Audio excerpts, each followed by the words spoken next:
پس از آمادگی‌های ایران و آمریکا برای یک جنگ بزرگ، بالاخره نمایندگان دو کشور برای جلوگیری از جنگ و دست یافتن به یک توافق وارد شهر مسقط پایتخت عمان شدند و پیش از رفتن به پای میز مذاکرات با وزیر خارجه کشور میزبان دیدار کردند.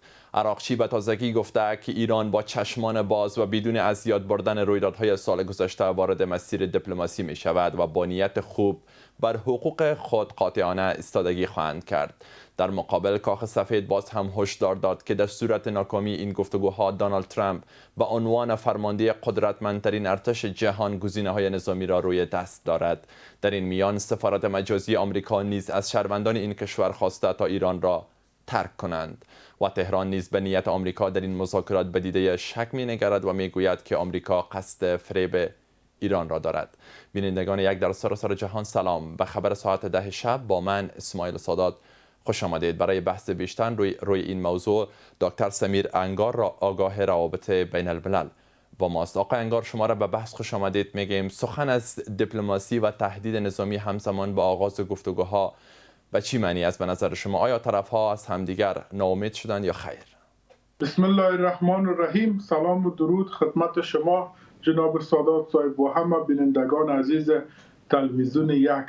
اگر بیشتر ما تاریخ را مراجعه کنیم و دقت داشته باشیم، چنین برداشت می نماییم که همیشه مذاکرات یا هم زمانی که دریچه دیپلماسی باز شده، کشورها کوشش نموده که اهرم فشار خود را هم داشته باشد. یعنی اهرم فشار بدین معناست که لحن تند اینا به کار بگیرند در مقابل کشوری که همراهشان مذاکره میکند، یا هم تهدیدات بالقوه نظامی را نیز داشته باشند که ما دیدیم چندین دور مذاکراتی که بین ایران و آمریکا صورت گرفت چنین موارد رخ داده هست، یا هم حتی مذاکره که آمریکا با کره شمالی در سال 2018 و 19 هم انجام داد، چنین لحن تند هم استعمال شد. ضمنش همچنان رزمایش‌های نظامی از هر دو طرف انجام شد و هدف اصلی و اساسی از اینا میخوان که در میز مذاکره با وارد نمودن فشار یعنی مفاد بیشتر داشته باشد. بنابراین فعلا هم امریکا از چنین فرمول در مقابل ایران استفاده می نماید. خب آقای انگار، ایران میگوید که آمریکا به دنبال فریب است. این بی‌اعتمادی ریشه در کدام تجربه مشخص ایران داره؟ اگر واقعی بیشتر نماییم، در سال 2013 12 و ضمنش 14 زمانی که مذاکرات برجام آغاز شد، قبل از برجام ما مشاهده نمودیم که همین امریکا بود که به نحو مذاکره را سیاسی ساختن و حتی استفاده های سیاسی نمودن. یک دور مذاکرات از 2012 و 13 و 14 انجام شد و بالاخره در همان مسقط بود اگر اشتباه نکرده باشم، در همان عمان بالاخره به یک توافق نهایی رسیدن که معامله برجام باز برقرار گردید. اما روی هم رفته خود امریکا بود در زمان دور اول ترامپ از برجام خارج شد و برجام را شکستن و به اعتبار دانستن. بنابر آن دلیل تاریخی فعلا اگر وزیر خارجه ایران در مذاکرات اشتراک میکند با ترکیب یک هیئت و همچنان از طرف امریکا هم هیئت‌های اشتراک میکنند، ایران چنین حرف را در حافظه دارد که امریکا در میز مذاکره هم یعنی به باور است، یعنی میخواد امریکا باز دوباره استفاده سیاسی نماید یا هم وقت و زمان را بخرد یا هم وقت را به هدر بدهد. بنابراین چنین الفاظی که فعلا استفاده میشه از طرف رئیس هیئت مذاکره کننده ایران برمیگردد بر چنین ریشه تاریخی که امریکا میخواهد دوباره استفاده کند از میز مذاکره. تشکر. و همچنان میخوایم به نقش عمان بپردازیم. نقش عمان در این میان چقدر میتونه تعیین کننده باشه؟ آیا مسقط صرفاً میزبان است یا میتواند مانع لغزش مذاکرات به سمت بحران هم شود؟ عمان یک کشور کوچک خلیجی است که دارای منابع سرشار می باشد و ضمنش در دهه‌های اخیر کوشش نموده یا همچشمی هایی که با امارات متحده عربی داره، با قطر داره و با سایر کشورهای عربی و خلیجی داره، کوشش نموده که حداقل از آنها یک قدم جلوتر باشه که ما مذاکرات قبل از برجام مثال داده میتونیم که در مسقط یا هم پایتخت عمان برگزار شد و ضمنش یک حرف دیگر در باره عمان بگوییم که عمان یک میانجیگر به مدعا و به سر صداست.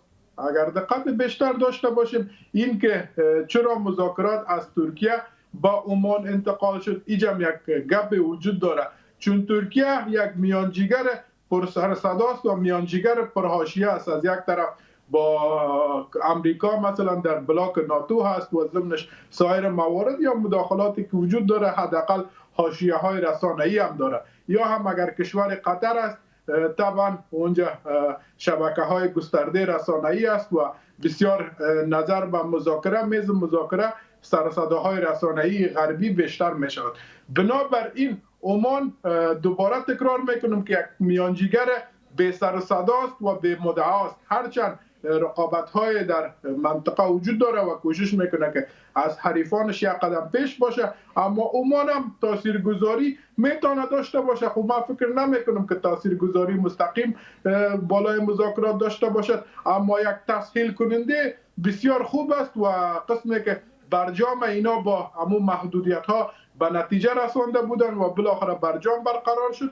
فعلا هم شاید چنین حرف و حدیث های روی میز مطرح باشد، بنابراین عمان انتخاب شده است. خب آقای انگار، به نظر شما آیا ایران از خواستایشان عقب نشینی خواهند کرد و چیزهایی را که آمریکا برشان گفته مثل گفتگو بر سر حقوق بشر و همچنان بر بردهای موشک‌های بالستیکشان، آیا ایرانی را خواهد پذیرفت یا خیر؟ اینجا در سوال شما دو سه حرف یا دو سه گپ مطرح میشه که باید واضح شود.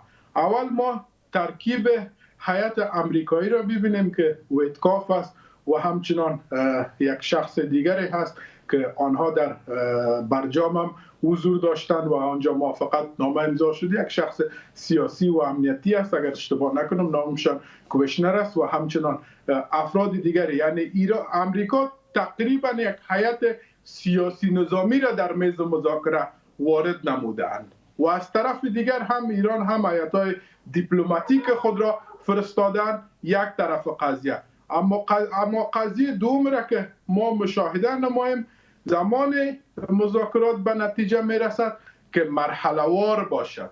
یعنی برجام چرا فعلا ایران از برجام ناراض است یا هم مسائل دیگر را اینا وارد میکنن؟ چون در برجام مذاکره شده بود که فقط روی مسائل فنی و هستوی بحث می شود، اما بعدها رئیس جمهورها یا هم همان حاکمان وقت امریکا بالای ایران فشار وارد نمودند که اینا برنامه‌های موشکی خود را خنثی نماید و گروه‌های نیابتی را در منطقه حداقل کنترل داشته باشد یا هم در کشورهای دیگر مداخله نکنند. فعلا هم اگر ترکیب ترامپ یا هیئت ترامپ چنین موارد را در مذاکره با ایران مطرح نماید، خود طبعا باز مذاکره نتیجه قابل قبول یا هم نتیجه ملموس خود نمی داشته باشد. بنابراین دیدگاه من این است که مذاکره طی یک شرایط تدریجی به پیش برود. اگر مسائل تکنیکی و مسائل هستوی بین هم تبادل نظر گردد یک نتیجه میرسد. در صورتی که ما اشتباه قبلی سال 2012 و 13 را باید تکرار نکنیم. اشتباه قبلی سال 2012 و 13 این است که از امریکا تعهدات بلند مدت گرفته نشده بود با حضور داشته کشورهای بین المللی یا هم سازمانهای بین المللی. بنابر آن موافقت نامه باز امریکا برآمد و یک طرفه عمل نمود. فعلا باید این چنین موارد اگر در نظر گرفته شود میتونه که به آتش بس یا همان موافقت نامه محدود اینا دست یابد. خب به نظر شما چی تعهدات بلند مدت باید از سوی آمریکا گرفته شود تا مسئله برجام دوباره تکرار نشه؟ اینجا باز دو سه حرف مطرح میشه. در قدم اول دیزاین مذاکره بسیار مهم است. یعنی آجندای مذاکره چیست؟ چون ایران میخواد که فقط روی مسائل فنی و روی مسائل هستوی بحث شود. طبعا مسئله این است بنان امریکا حق ندارد که در مسائل موشکی یا هم مسائل را که شما ذکر نمودین، حقوق بشر یا هم حقوق انسان ها و نحو حکومتی که در ایران است یا هم رژیمی که در ایران است، روی از این مسائل بحث شود، چون حق امریکا هم نیست و حتی ایران هم حق نداره که در مسائل امریکا که مثلا جنگ اوکراین است یا سایر موارد مداخله کنه. در قدم اول این در نظر گرفته شود و در قدم دوم هر تفاهم نامه یا هم معاهده که در اینجا امضا میگردد یا هم پاس میگردد باید کشورهای ناظر بین المللی وجود داشته باشد. یعنی عملا از امریکا تضمین گرفته شود که دیگر در مسائل داخلی ایران مداخله نمی کند. چون ما اگر ببینیم در جهان قوانین وجود دارد، قوانین بین الملل که منشور سازمان ملل متحد است، در ماده اگر اشتباه نکنم در ماده دومش بند دوم و هفتم آمده است که هیچ کشور حق ندارد حاکمیت ملی کشور را نقض نماید، ضمنش در مسائل داخلیش مداخله کند. اما میبینیم امریکا هم در مسائل داخلی ایران مداخله میکند، نمونهش همین تظاهرات است یا هم نقض حاکمیت ملی ایران است که بالایشان همین جنگ 12 روزه را انجام دادن و ضمنش سایر موارد دیگه. بنابراین در این مرحله از تاریخ لازم است که ایران باید هدفمندانه و هوشیارمندانه اینا گام بردارد و ضمنش تعهدات بین المللی با حضور داشت سازمان ملل متحد، کشورهای ابرقدرت و کشورهای منطقه از امریکا بگیرن. اگر هر توافقنامه که میشه باید دوباره مثل توافقنامه برجام نقض نشود. اگر چنین شرایط وجود نداشته باشد خود دفعه دیگه مذاکره صورت بگیرد، باز هم امریکا کوشش میکند که ازش تو استفاده کند. سپاس از حضورتان در برنامه دکتر سمیر انگار، آگاه روابط بین الملل. سلامت باشین صاحب. پایان خبر 10 شب در یک. وقت بر شما خوش. خدا نگهدار.